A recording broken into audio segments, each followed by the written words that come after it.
Bonjour à tous et à toutes les Robins des Bois du monde entier. Je suis heureuse d'être avec vous aujourd'hui. C'est le jour d'une éclipse, donc c'est un jour important aussi au niveau du mouvement planétaire, des mouvements mondiaux et des mouvements tout court à l'intérieur de nous.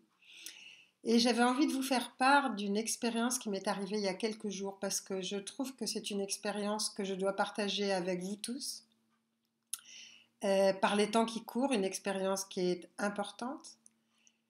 Donc c'était il y a 4 nuits où j'ai su, avant de m'endormir, donc effectivement, ou avant de partir en voyage hors du corps, que j'étais invitée à une rencontre. Je n'étais là qu'en tant qu'invitée, pas du tout en tant que participante, hein. Il faut que les choses soient claires. Et effectivement, donc pendant la nuit, j'ai pu vivre cette expérience, c'est-à-dire que je me suis rendue sur un lieu dans les mondes subtils où il y avait une réunion. Cette réunion, c'était un peu comme dans le livre Gina, une réunion avec c'était une grande assemblée, enfin une grande assemblée, oui, une grande assemblée avec des êtres qui paraissaient être de la Terre et d'autres qui ne l'étaient pas du tout, de grands êtres. Mais c'était une réunion qui était rayonnante, bénéfique, une belle réunion. Parmi les êtres que je considérais être de la Terre, il y avait des personnes que j'ai reconnues, dont un chef d'État et dont un Premier ministre. Donc cela parce que je les avais vus sur Internet, parce que évidemment ce sont des gens connus. Les autres, je savais qu'ils représentaient chacun un pays, mais je ne savais pas qui c'était. Alors déjà, pour moi, je ne fais pas de politique. En plus, je veux dire, je ne connais pas évidemment tous les présidents, les ministres ou les officiels des pays, mais je pense que parmi eux, il y en avait qui n'étaient pas du tout des officiels. Donc, mais qui avaient quand même une influence extrêmement importante. Et c'est pour ça qu'ils étaient là. En fait, la réunion, c'était sur le fait de comment pouvoir assainir la Terre de certaines énergies, c'est-à-dire pas lutter contre ces énergies, mais comment faire en sorte que plus de lumière ou plus de vérité ou plus de courage arrive sur la planète Terre pour que chacun d'entre nous, nous puissions sortir du rôle de victime et vraiment prendre notre place et rayonner sans avoir peur de vraiment de notre rayonnement. Et en même temps, comment chacun était en train de voir comment, à sa façon, il pouvait faire en sorte que les choses se passent différemment de ce qu'elles sont actuellement et de ce qui est en train de nous être proposé et dont on ne veut absolument pas, en tout cas en ce qui me concerne et je suppose en ce qui vous concerne aussi. Voilà, donc ça c'était le gros de la discussion. Je ne peux pas vous dire qui étaient ces personnes, même celles que je pense avoir reconnues. Mais par contre, à un moment donné, quand donc il y a des accords qui ont été pris, il y a des actions qui ont été prévues. Bien sûr, il n'y avait pas que des discours, ça c'est sûr. Des actions effectivement très concrètes, très pratiques qui étaient prévues. Et puis des réseaux. Et je voyais effectivement qu'il y avait des réseaux qui étaient en train de se former, qui étaient vraiment des réseaux lumineux.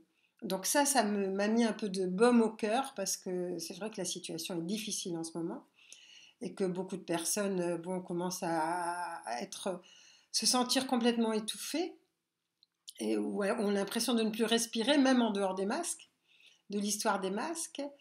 Et à un moment donné, il y a deux êtres qui n'étaient pas de la Terre, donc, qui faisaient partie de cette réunion, qui se sont tournés vers moi et qui m'ont dit, écoute, tu peux dire que effectivement, les choses sont encore difficiles. Il faut que les personnes résistent, soient autonomes, qu'elles prévoient qu'il peut y avoir des pénuries d'électricité, qu'il peut y avoir des pénuries d'eau, qu'elles prévoient comment faire pour ne pas en souffrir, mais qu'elle résiste, qu'elle fasse de la résistance passive parce qu'à un moment donné, nous allons mettre en place des événements qui vont faire que les choses vont basculer. Ça ne veut pas dire que tout va tout d'un coup être rose, être beau, que la planète va être telle qu'on aimerait qu'elle soit, mais en tout cas qu'il y a des virages qui vont être pris, des virages régulièrement, que l'année 2021 risque d'être une année explosive, donc il faut vraiment attendre à l'intérieur, je veux dire, trouver une paix intérieure et la garder et pouvoir petit à petit être de plus en plus solidaires les uns avec les autres, quelles que soient nos races, nos couleurs, nos religions, nos croyances. Aller au-delà de tout ça et pour vraiment retrouver une source en nous qui puisse faire en sorte que quelque chose se passe, aider, disons, l'événement ou les événements qui doivent faire en sorte qu'à un moment donné, les choses n'iront pas dans le sens où elles sont prévues par quelques-uns d'aller.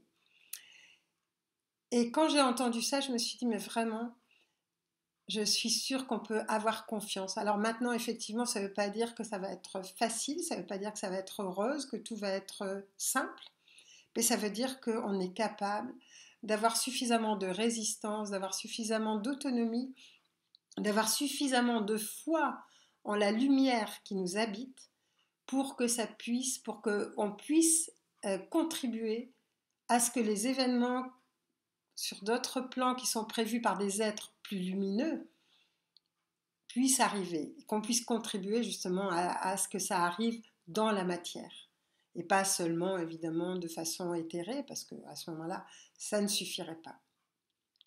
Et j'avais envie aussi de vous lire, et je vous le mettrai ensuite en dessous, un texte qui m'avait été donné au moment où j'ai rencontré les êtres de Vénus, donc d'Alliance, et qui me paraît mais complètement actuel. C'est un texte que j'ai lu plusieurs fois déjà ces jours-ci pour les Italiens, mais je voudrais l'offrir aussi aux Français, vous allez voir. Et pour ça, je mets mes lunettes, évidemment.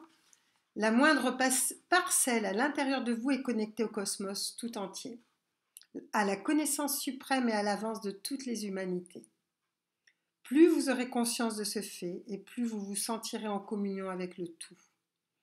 La solitude, la séparation ne seront alors que des mots vides de sens.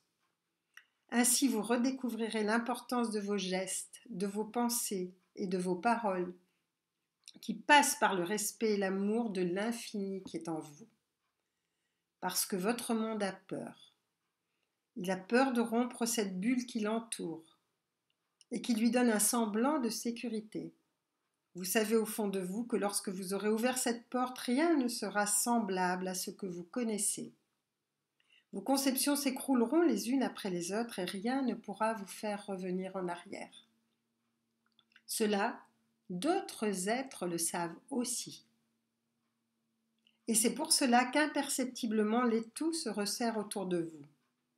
La pensée uniformisée, la surveillance accrue, les implants sous forme de vaccins, de cartes ou autres, permettent peu à peu d'instaurer en vous une peur, puis un semblant de sécurité, qui vous rendent de moins en moins autonome. Vous vous sentez seul lorsqu'une partie de vous n'est plus en accord avec votre être de lumière. Vous vous croyez isolé alors que c'est vous-même qui vous éloignez de vous. Il arrive trop souvent encore que vous vous sentiez séparé parce que vous pensez que les autres sont autres. Cela se produit toutes les fois où vos pensées, vos paroles, vos actions ne sont plus en accord. Et ça, c'est un extrait du livre Alliance qui n'a pas été fait au moment de cette pandémie, donc il a été fait avant. Ce qui veut dire que tout était déjà conçu quelque part. C'était comme si, lorsqu'on regarde un arbre fruitier par exemple, et qu'on voit le fruit qui va arriver, on le voit au début, tout petit, et puis ensuite le fruit est mûr. C'est un peu ce qui se passe pour nous en ce moment, c'est-à-dire que c'était des choses que nous avons mis en place nous-mêmes par nos agissements, par nos paroles ou par notre non-sens, et qui maintenant arrivent, qui maintenant sont mûrs. C'est un peu comme des fruits mûrs et qui tombent. On a l'impression tout d'un coup d'être sous l'ingérence de certains, mais en fait on a créé toute cette ingérence. On a créé tout ce bazar qui se passe en ce moment. Donc, on est capable de le décréer. Et ça, c'est important. Il faut vraiment que nous ayons confiance à la fois dans les aides que nous pouvons avoir à l'extérieur en sachant que ce ne sont pas elles qui vont faire le travail à notre place. Ça, c'est une évidence.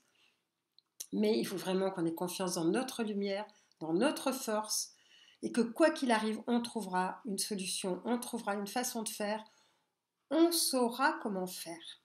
Ça ne veut pas dire qu'il ne faille pas se préparer et qu'effectivement, peut-être qu'il va falloir voir comment s'organiser à la fois en réseau, mais comme je l'ai souvent dit, mais aussi au niveau pratique. Qu'est-ce qu'on fait autour de nous? Comment on s'organise pour ne pas être pris au dépourvu? Ceci dit, on est capable. Et c'est ce que j'avais envie de vous dire aujourd'hui. Parce que moi, quand j'ai vécu cette expérience et cette rencontre, j'ai su, mais vraiment au fond de moi, que les peuples d'autres planètes, les êtres des étoiles, et que les peuples de la Terre pouvaient collaborer encore, même à un niveau, au niveau des pays, même au niveau de la politique. Et même si tout semble complètement pourri dans tous les domaines de notre Terre, il y a encore des petites graines de lumière et c'est sur celles-là qu'il faut s'appuyer. Et en même temps, il faut être nous-mêmes une graine de lumière. Voilà, c'est le message que j'avais envie de vous donner cette fois. Et puis, j'espère que vous allez passer les fêtes d'hiver, ou ça dépend des régions où vous êtes, des pays où vous êtes, mais que vous allez effectivement retrouver une cohésion les uns avec les autres, parce que je sais qu'en ce moment, les conjonctures planétaires font que ça va être difficile et qu'on a envie d'exploser, mais il faut savoir qu'en même temps, il faut qu'il y ait de l'amour derrière. Voilà.